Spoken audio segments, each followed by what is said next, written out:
Hey, what's up, everybody? It's Jeffrey Lyles welcoming you to another installment of Lyles Figure Files. So listen, we hit a huge major milestone, crossed 500 subscribers. Thank you so much for watching, dropping comments, and all the love you're showing. I'm going to continue to show mine by responding to your comments and cranking out these videos. So today we're going to take a look at Hasbro's latest live stream, not on YouTube, but on Instagram this month.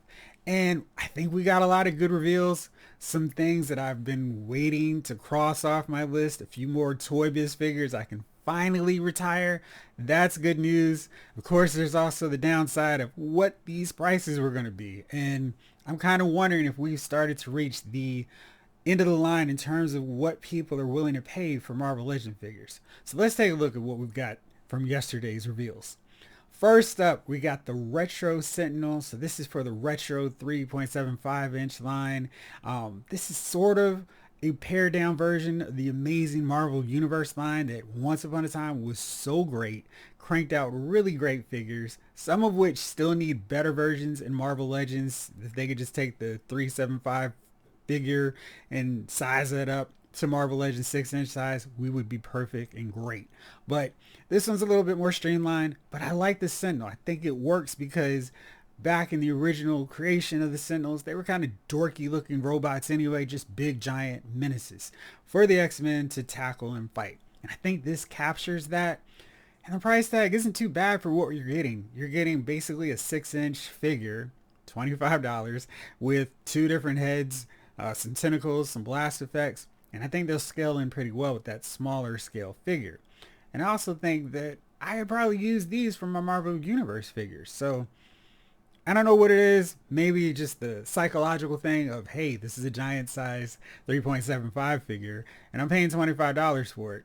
And somehow that's a lot better than buying a 6-inch figure, a regular 6-inch figure, with better sculpting, better painting, better articulation, better everything. But somehow this is making me think, yeah, it's not a bad deal. I think I may get a couple or three. So we'll see what happens when I actually see them in stores. But I think as far as the Sentinel goes, this is a good start. So then next up, we got another reveal from the Disney Plus Wave 3. This time it's Sharon Carter from the Falcon and the Winter Soldier. Sharon's a character that's probably been long overdue to get a Marvel Legends figure. Granted, she had really minor roles from the Winter Soldier and Civil War, but this time she had a significant enough role to warrant a figure. So I think this is a necessary MCU addition, kind of like Wong, a figure who's been around for so long, finally getting their 6-inch figure due. And I think it looks pretty decent. Nice likeness to Emily Van de Kamp, and we've got the batons. It's another one of those instances where I'm kind of questioning the value of what we're getting based off what we used to get. I know it's the age-old debate from 2022 of what is the value of these Marvel Legends figures, but I really don't feel like we're getting enough with her compared to some of these other figures that have different portraits, and I don't really know what they could have done with her to make that value better, but I still feel like something's a little bit lacking. Let me know what you think about Sharon Carter. Now that was about it for the MCU reveals. We did get a somewhat TV movie focused character with the Japanese Spider-Man. Now this is continuing that special 60 years of amazing Spider-Man branding, which is basically an excuse for Hasbro to charge just a few more dollars for these figures. But this Japanese Spider-Man figure looks pretty good. I like the head sculpt. It reflects the, source material pretty well. The costume looks good. It is a reuse of some parts with some new additions. Now, it was kind of interesting because they used a pizza Spider-Man for the torso. I thought that kind of matches up better with the actual source material, but I thought it was an interesting choice just in the case of we've got this super great Spider-Man articulated body, and I guess for the accuracy, it's better to go with the pizza Spider-Man buck, but it seems kind of weird. Now the arms and legs use the pinless joints, so we're not going to see the red on blue anymore. So that's encouraging and that's good. But I still thought that maybe this was a lost opportunity. And maybe if you like that show so much, you will think that this buck that they use is a better choice. But let me know what you think on that one. But this figure is $27.99, and maybe not that surprising, it's not sold out right now. Moving on to more Spider-Man love, we've got the bombastic Bagman. This is that real one-off gag where Johnny Storm gave Spider-Man a bag and a Fantastic Four uniform since his costume got messed up. And this is one I think fans have been clamoring for a while. We've seen this, a lot of great customs using that Reed Richards buck from Walgreens from everybody who's able to find multiples of that figure. I think this is okay. Target, this is a Target exclusive. It's $22.99. In my head, the $22.99 price point is okay. I don't mind that. I don't mind that increase. It's the 24 that kind of, there's something in my head that's too much, but 22 is okay. I think this is a figure we're going to see reduced later, maybe by December, that we're going to see around 16. And I think at that price, that's where I'm going to get this figure, because it's really just to put on the Spider-Man shelf just for fun, little giggles. I like the sense of how they sculpted the bag, where you can see the holes, you can see it. It's not removable, so you can't plop, you can't just see the Peter Parker head sculpt underneath. You can, of course, swap that head with a Peter Parker one, but it kind of defeats the purpose, especially if you're one of those people who used the blonde Ben Reilly head sculpt as a Johnny Storm, since we've never gotten that blue and black version of Johnny Storm yet. So not too bad. Again, I think $22.99 is the correct, proper price point for Marvel Legends, considering the price hike with plastic. That's okay. So anyway, that's a good one. Good addition to the line. Then we move on to a figure I was really expecting to see as part of the HasLab with the Galactus presentation. And it was really weird to me because they were showing those silhouettes and it was like, clearly that's Nova. Why does this look like Silver Surfer? We should have Firelord in here. So now we finally get Firelord, and he's part of the Retro Fantastic Four line. Good use, good place for him. You could also pair him up with your X-Men for that Phoenix chapter. Anyway, that's a great looking figure. I think he really stands out, looks nice. They did a really good job with his accessories. Tremendous head sculpt. Really solid looking addition to the line. Of course, he's back up to the $24.99 price point, which is not ideal. But a really necessary, really good addition to your Cosmic shelf, your Galactus Herald shelf, your Fantastic Four enemies shelf. He covers a lot of bases, so it's really good to finally have him in the line. I remember back when Toy Biz was doing the Fantastic Four cartoon line, and they were just really doing a great job of knocking out really key and pivotal Fantastic Four villains and characters. And he was one that was like, hey, they did a really nice job, and they did all these cool, special effects with the action features with him. He was really cool. I was glad to get that figure along with the other heralds, and I think they did a nice job rendering this figure in 6-inch format with our expectations of what this articulation and sculpting should look like. Now we finally got the opening of the other half of my favorite Marvel cartoon block from back in the day when I was in college, getting up at 6 a.m. to watch these shows. It's the Iron Man show. Now Iron Man opened, and then Fantastic Four closed up that 6 a.m. hour block of Marvel shows. And we got the retro, not Iron Man, but retro War Machine. Really interesting choice to open up the Iron Man line without an Iron Man figure. But War Machine's a solid choice for people who prefer the cartoon, and depending on who's coloring, comic book color with just the plain white as opposed to silver, like that original deluxe figure. I like the deluxe figure better, but I understand that this is one of those deals like Storm where people have their preference based off how they think it looks, or their source material that they appreciate more. The only thing I don't love about this is the price point. So Hasbro Pulse has it up for $27.99. That's a non-starter price for a figure that we just got, considering it's missing the Rhodey head sculpt, the flame exhaust base that we got with that deluxe figure, and there's really nothing else to it. So we're getting less and getting charged a lot more. Now that figure I paid on Amazon $26.97. Now I felt like that was a decent price considering all of the different accessories we got with that figure. And again, I have an issue when I'm losing accessories that are supposedly enhancing the value of the figure and then getting charged more. So it's not a really good deal. But for everybody who might have missed out on this, I still think it's probably worth your time to track down that deluxe version of Rhodey more than buying this one. And like I said, Hasbro Pulse has it for 27. Other retailers still have it for 24, but I think it's a better deal anyway to just pay a little bit more. Hopefully you can find it for a good deal, maybe on eBay, just to get that other version with the extra accessories and the Rhodey head sculpt, which was amazing. I talk a lot about the great figures we've had lately, the Doctor Strange, Doctor Doom, Baron Zemo, Kang, Ultron, and I definitely want to put that War Machine in that category as well. That was a figure where it's like they've covered everything I want out of this particular version of Rhodey. And I think this new one doesn't quite cover all those bases, but it's still a pretty decent figure. So if for some reason you like this white color more, I don't think you'll be disappointed. And I'm really curious and interested in what else we're going to get from this Iron Man retro line. I think Century probably needs to get in here, but my choice, my definite choice, we've got some new bucks, we've got some new parts. I'm hoping this is where we get another Hawkeye, preferably with a better head sculpt, one with more of a smirk, kind of having more of that attitude that we had from the comic book and the cartoon, and not that stern serious one that we've gotten with the previous two releases. And you know, I'm a big fan of Hawkeye, so I think we can get a few more versions of him with no problem.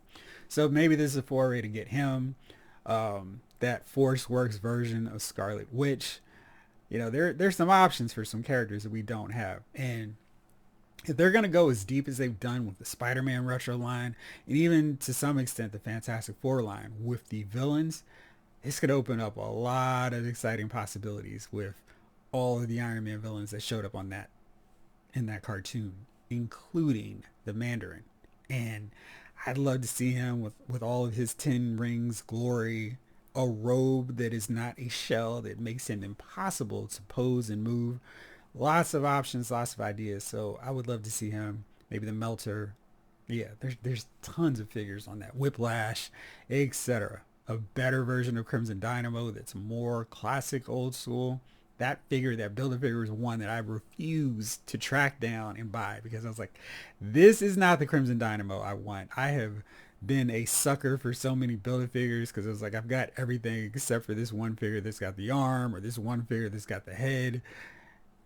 And I like those other figures, so I may as well just complete it. But Crimson Dynamo was just not the case, and I was not doing it with that figure. So I'm really pulling for that figure to get done in this line. Yeah, because Iron Man Retro, they could crank out several. And this is a tease, and hopefully we get a full wave at some point before the end of the year, or at least some reveal of it. So those were the lower tier reveals. The big one was the Hasbro Pulse exclusive for 2022. And it was a set that I think really helps out a lot of collectors. A lot of us who've been looking, eyeballing our Toy Biz figures, still hanging with our Hasbro ones, kind of like, you need to get replaced, you need to get replaced, and you need to get replaced.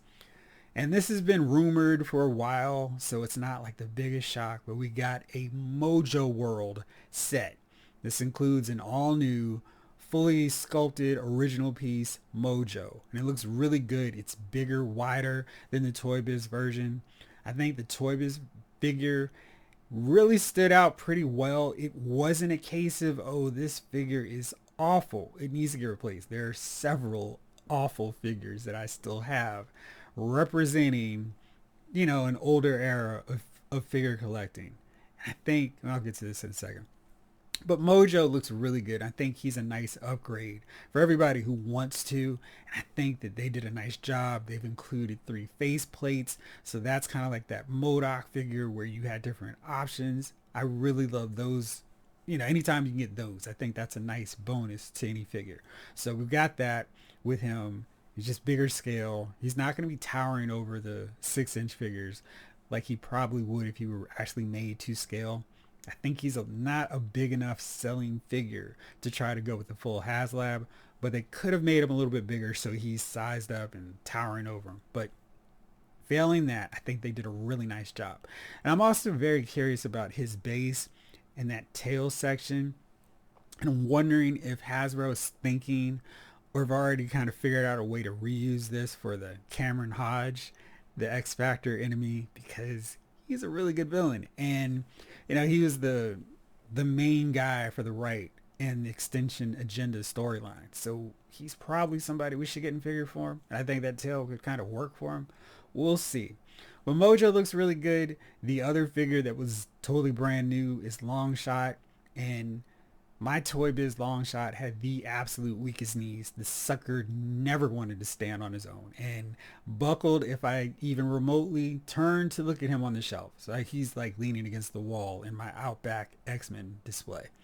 But I'm really happy with the job they did on him. Like the head sculpt is really good. His just overall sculpt is really solid.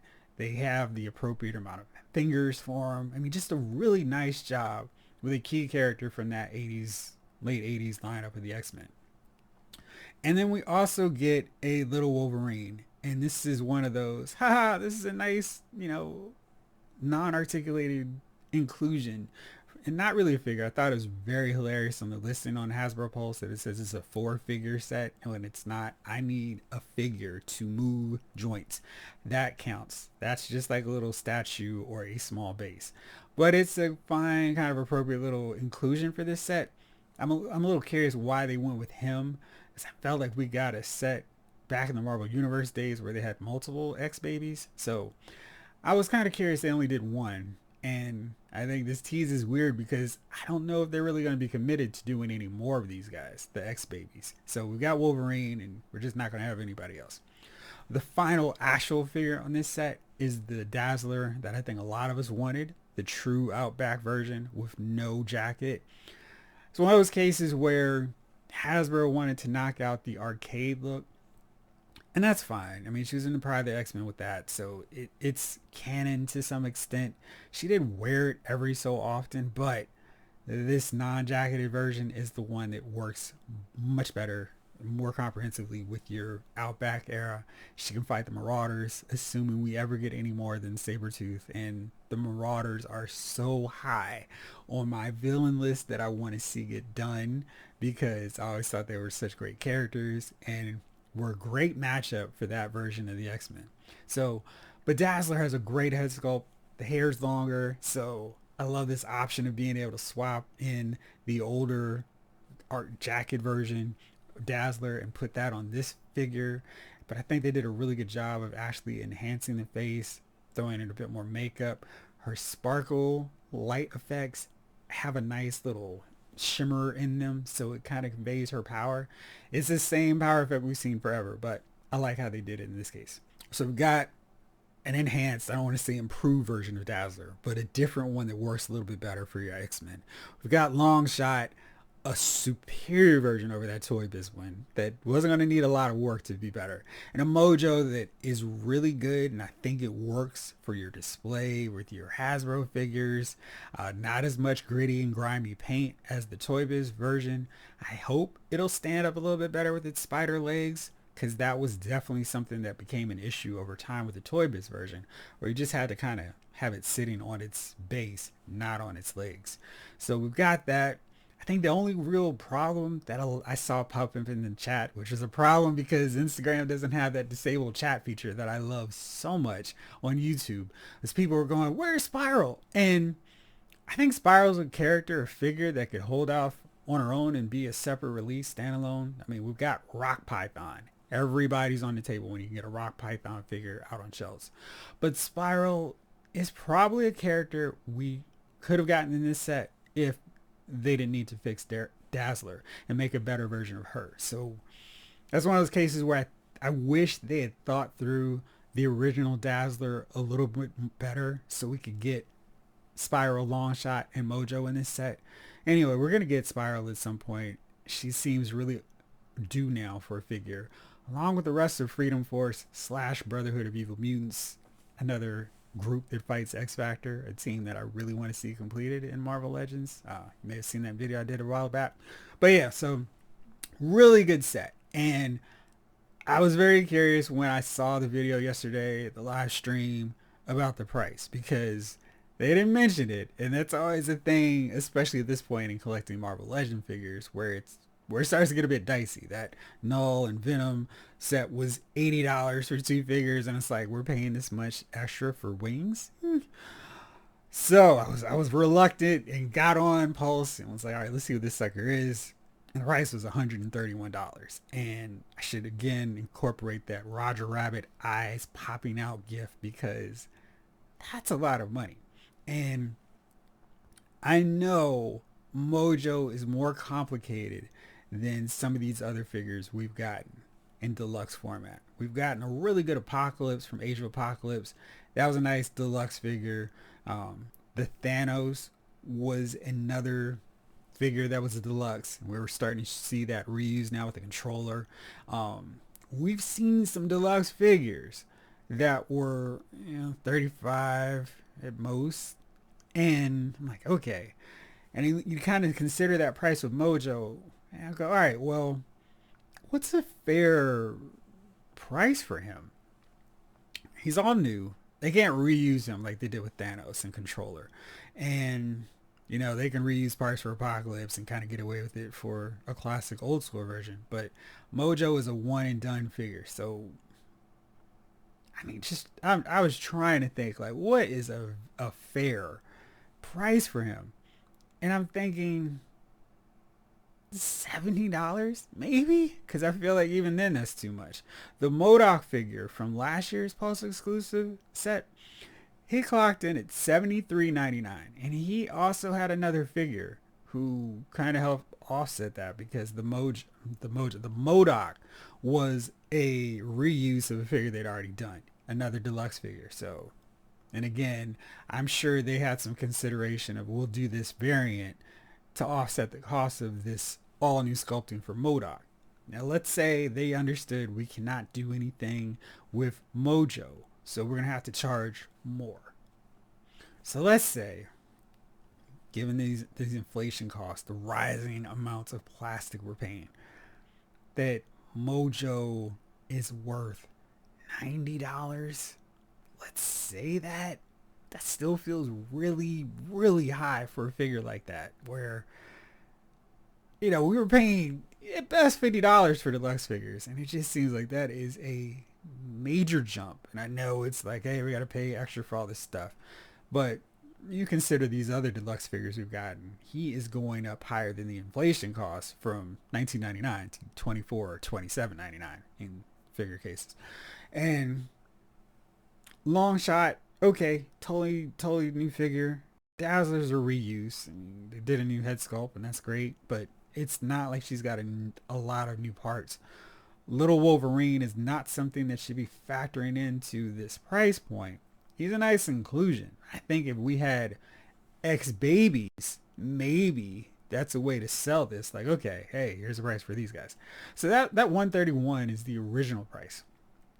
And then after you start factoring in the shipping, then it jumps up to $140, and it's like, yikes. And, Hasbro Pulse has now eliminated the free shipping after you cross a certain threshold. I really think that's a bad thing, just because it doesn't really encourage people to go shopping on Hasbro Pulse for anything outside of these exclusives. And then you got the taxes. So then the whole thing comes up to $146, which is basically $150 for 3 figures and a statue. And I'm not really surprised that, unlike some of these other exclusives, we've seen these over the years where something is so popular, something so in demand. Mojo, Longshot, 2 characters that we have been waiting on for a long time, aren't sold out. And Dazzler in a version that we've wanted. And you're getting really close. I don't even know if I need to do a completing the crew of the Outback X-Men at this point, because we knocked out 2 important figures from that set. Maybe we can get a Havoc with the actual neck piece. But anyway. But $150 for 3 figures essentially is saying each of these figures is $50 a piece. And gosh, I know they've got this really great packaging, but again, I don't think the packaging is a sell point for collectors. Maybe people who have a ton of book space can go, yeah, this is the really cool Mojoworld set. And I like it. It's set up like a TV. It's got a little remote that you can play around with. But, we're action figure collectors, not box collectors. And $146. Let me keep it to that price instead of jumping up to $150. That's a big price. You know, we look at some of these other sets, the Excalibur 3-pack, now granted, nowhere near on the scale of Mojo, but that was $66.99. And that set featured a Captain Britain that a lot of people really wanted. A Shadow Cat from that era, the X-Men and Excalibur. Granted, her hair's a mess and not at all accurate to how it should be, but you have her, new figure. Then you got Megan, another new figure. So basically you're getting 3 figures that people really wanted. You have the Nightcrawler, you're 4/5 of the way from completing the original Excalibur. This set is still not sold out. And let me just do my really basic, quick, cheap calculator math here. At 67, let's just round that up. That is $22.33 per figure. So that's not a bad deal. And especially when you consider, yeah, hey, we're just charging extra for everything. Now, granted, they didn't have a lot of cool accessories and different parts to add into that to help incentivize you to be like, hey, this is a really good idea to pay this amount for these figures. But this was back when those guys were $19.99. And they were just starting to maybe creep up in some areas to 21. So paying 22 for 3 essentially new figures was a really good deal. This set here is just, it's not, I can't work the math, I can't work the numbers to make this out to be a good deal. Granted, they're suckers. Like this guy who was like, okay, whatever, I'm going to get it. But this also hurts with other figures because I'm not going to jump in to grab more figures.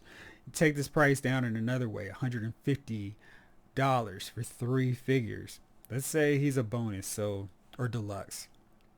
And I'll just say he's $50 worth. I feel like this set should be under $100. Maybe $100? Maybe $100. I think if that was the price point, I think, hey, that's a really decent deal. Really good deal. And, you know, granted, there's no Build-A-Figure piece with Dazzler or with Longshot, but Mojo is a whole new deal. And okay, I can see this, but 130 just seems like, let's push the limit. And I'm kind of curious how fast or if this set will actually sell out, because I think that'll go a long way to determining how far Hasbro can push this and how far they can push the limits for deluxe pricing with figures and how far they can go with what else is on the table for us short of the HasLab window. Those X-Men animated figures based off the cartoon, the 92 series, they're still not sold out at $27.99. I think that's an indication that people aren't really excited about paying for a cool VHS box and slightly recolored X-Men figures. I'm kind of wondering now if this is the point where we're going to start seeing a lot more figures languish on Hasbro Pulse because no one wants to pay that full price. And I shouldn't say no one, but not enough collectors to get that, oh my gosh, I need to hurry up and jump on this figure because it's going to sell out. And I think if they have more of these, maybe we'll see prices come down. Maybe we won't see anything as extravagant as Mojo in the future. But I'm not sure that's a bad idea. I think Blob is really the only big figure that could not get reused, and I'm struggling to see anybody else to reuse Blob with.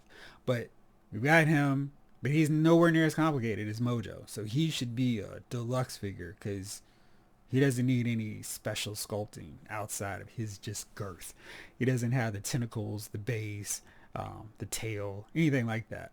I'm really curious to see what else they can push at these current deluxe prices, or if we're just going to see more exclusives like the Excalibur set where it's 3 essential figures that we want, but nothing really big and major and like as involved and complicated as Mojo. So it's a real interesting time frame to be a Marvel Legends collector because I feel like, okay, were there any more really complicated figures we can get really soon? Because I think the bubble's about to burst in terms of what collectors are going to grab, and especially as we see prices continuing to escalate. So that's my take on this. Let me know what you think. Are you excited about this Mojoworld? Are you going to pay $150 for it? And are there any other figures that you're really excited about pre-ordering? So let me know. And again, thank you so much for watching. I really appreciate it. This episode of Lyle's Figure Files has been filed.